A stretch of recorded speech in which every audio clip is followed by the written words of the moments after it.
Salam Indonesia Raya. Yang kami hormati pimpinan dan anggota Komisi 4 serta Menteri Lingkungan Hidup dan Kehutanan beserta rombongan. Mewakili fraksi Partai Gerindra, izinkan kami menyampaikan ringkasan tanggapan dan pertanyaan sebagai berikut. 1. Sampai saat ini realisasi anggaran KLHK masih 30%, termasuk outstanding kontrak, artinya anggaran yang sudah benar-benar terrealisasi tidak sampai 30%. Sementara dengan sisa waktu 6 bulan lagi, masih ada sekitar 70% anggaran yang belum terserap. Kami sudah menanyakan berkali-kali bagaimana langkah dan strategi realisasi sisa anggaran dan realisasi outstanding kontrak, mengingat sampai saat ini belum ada perubahan laporan realisasi anggaran dan sebelumnya.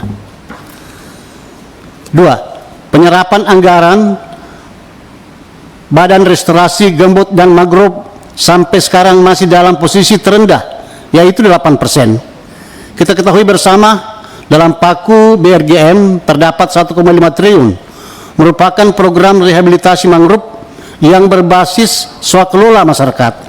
Hal ini harus menjadi perhatian yang serius, karena selain menjadi pemulihan ekonomi nasional guna meningkatkan perekonomian masyarakat sekitar hutan mangrove, juga guna memitigasi kerusakan ekosistem mangrove tanpa tawar-menawar. Kami meminta program ini segera direalisasikan. 3. Tentunya dalam pencapaian realisasi program rehabilitasi mangrove, BRGM sebagai badan tentunya tidak memiliki struktur kerja hingga mencapai kabupaten kota, sehingga mengharuskan BRGM bersinergi dengan Direktorat Jenderal yang berada dalam naungan KLHK dan pemerintah daerah. Kami juga mendorong agar BRGM bersinergi dengan balai-balai atau satuan kerja yang lain. 3. Dari paku indikatif 2022 terdapat anggaran sebesar 36 miliar untuk tenaga pendamping perhutanan sosial sebanyak 1.510 orang, yang artinya satu orang tenaga pendamping hanya mendapatkan upah Rp2.000 per bulan. Kami minta agar upah ini bisa dinaikkan paling tidak setara dengan UMR daerah, dan juga pemerintah menanggung biaya akomodasi mengingat area perhutanan sosial ini berada di daerah hutan terpencil. Dengan maksimalnya pendapatan tenaga pendamping juga bisa mencegah terjadinya konflik di dalam kawasan hutan. 5. Dalam BRGM dan Direktorat Jenderal PPKL terdapat kesamaan program, yaitu fasilitas desa mandiri peduli gambut. Mohon koordinasi BRGM dan Direktorat Jenderal PPKL sehingga tidak terjadi tumpang tindih dalam pelaksanaan program tersebut. 6. Dalam paku indikatif mengenai peningkatan polisi hutan hanya sebesar 150 orang.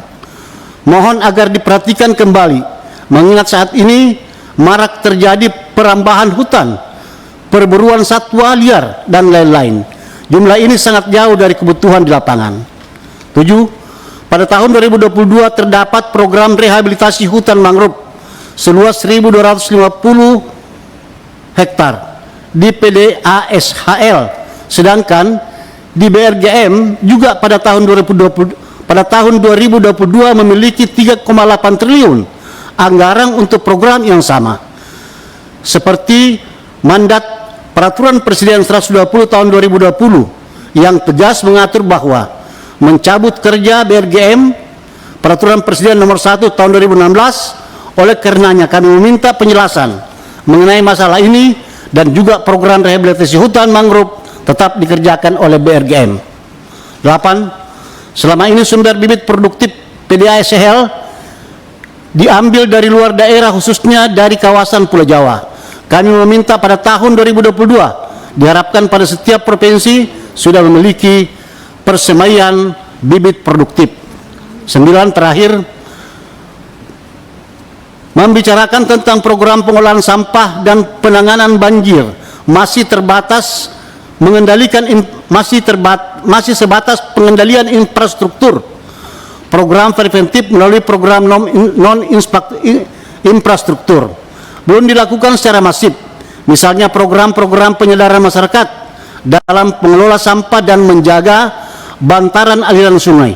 Kami fraksi Gerindra meminta KLHK lebih meningkatkan kegiatan sosialisasi kepada masyarakat sehingga masyarakat sadar akan pentingnya lingkungan yang bersih, sehat, dan lestari.